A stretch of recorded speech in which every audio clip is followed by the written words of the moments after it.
Hey YouTube, what's up? This is Romedawg. Now this isn't going to be like most of my other videos.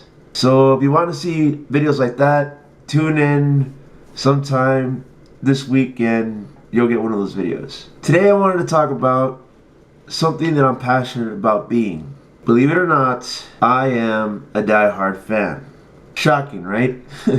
Someone can be a diehard fan of something, especially since there are some fans that are just quick to hate or quick to judge. And they certainly have that right, but to each their own ultimately.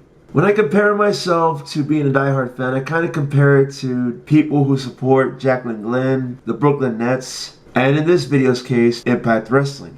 I think most people like JaclynGlenn because there's something that they find fascinating about her. Whether it's how she views friendships with other people. We're not really that different. No, we agree on a lot of stuff. We do, and we don't really talk politics when we hang out. I don't think we really ever have. Have we? I mean, we go out and we drink, and you ride bulls. And Blair is getting on the ball! Squeeze your thighs together, woman! Oh my God! Or simply by her breathtaking singing.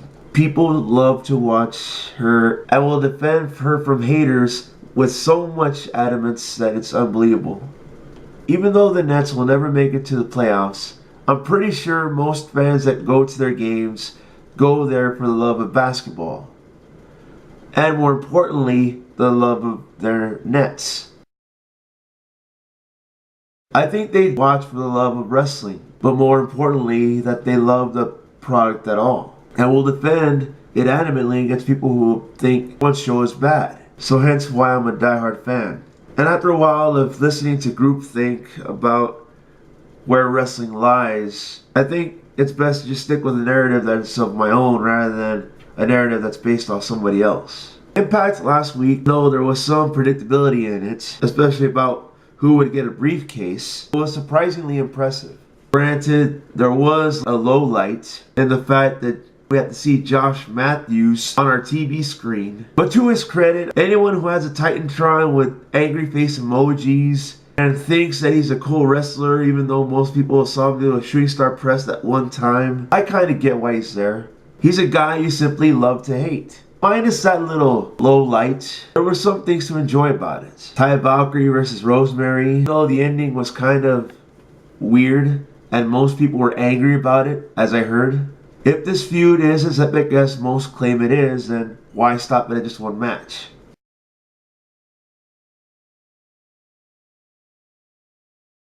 The thing with Austin Aries and El Patron, it was just an attempt for one guy to try to rile the other person by shoving something in their face. It's cool to know that a simple act such as hitting your head with your hand can be so over with fans. I know, right? I didn't believe it myself until Falaba did that. People were like, bah, bah. I found that kind of cool. Sure, he looks like Yokozuna Jr., but I can understand. And then you had probably one of the most epic returns in a while, or at least epic looking in its presentation. The return of the Monster Abyss and his manager, Father James Mitchell.